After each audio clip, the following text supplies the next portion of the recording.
BJP पिछले 9 सालों से केंद्र की सत्ता में है और कर्नाटक विधानसभा चुनाव जीतने के लिए प्रधानमंत्री मोदी ने कोई कसर नहीं छोड़ी थी। लेकिन मोदी की यह कोशिश कर्नाटक में रंग नहीं ला पाई।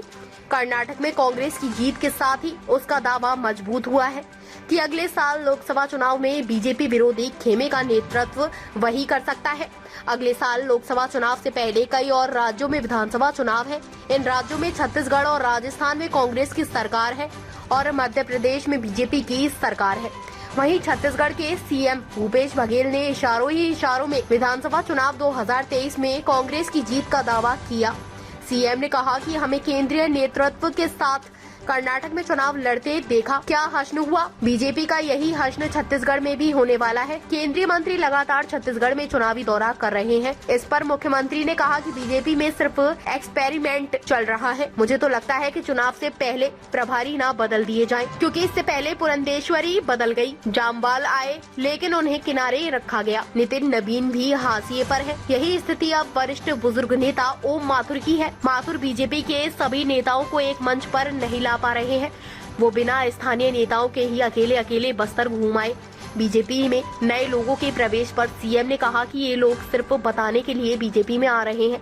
जैसे अनुज शर्मा है, वो पहले से ही भाजपा के लिए काम करते रहे हैं। इनका 10 लाख सदस्यता अभियान भी पीछे छूट गया है। कोई राजनीतिक दल छोड़कर थोड़े ही गए हैं। पूर्व सीएम रमन सिंह पर तंज कसते हुए कहा कि वो कमांडो के घेरे से बाहर नहीं निकल पा रहे हैं। वो कार्यकर्ता से, पब्लिक से दूर हो गए हैं, लेकिन कमांडो का घेरा बना हुआ है। भूतपूर्व सीएम ने बावजूद वर्तमान सीएम से ज्यादा सुरक्षा घेरे में रहते हैं। 15 साल के सीएम को भी पार्टी ने बेदखल कर दिया है।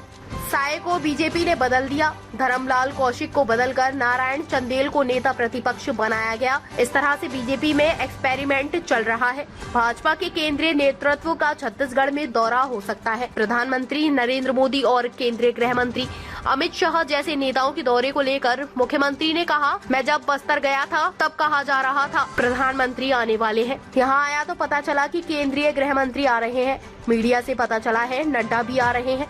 चुनाव है इसलिए सब आएंगे। 4 महीने बचे हैं, इसलिए सब आकर प्रदेश सरकार के कामों को देखेंगे। कैसे 4 सालों में हमने छत्तीसगढ़ के लिए काम किया। बालासोर की घटना दुर्भाग्यजनक बताते हुए भूपेश बघेल ने कहा, रेल मंत्री कवच की बात कर रहे थे कि 1 किलोमीटर दूर से ही ट्रेन रुक जाएगी। वह कवच भी छिन्न भिन्न हो गया। क्या उस कवच की भी जाँच होगी क्या? सीबीआई की जो जांच चल रही है इसमें ये बिंदु भी जोड़ा जाएगा क्या? ये बताना चाहिए। भाजपा की केंद्र की सरकार सिर्फ रेलवे स्टेशन को चमकाने का काम कर रही है। वंदे भारत ट्रेन चलवा दी। छत्तीसगढ़ में 24 ट्रेनें बंद हैं। आम लोगों को तकलीफ है। ताज़ा खबरों से जुड़े रहने के लिए हमारे चैनल को सब्सक्राइब करें और बेल आइकन को दबाना ना भूलें, ताकि हर खबर की नोटिफिकेशन आपको मिलती रहे।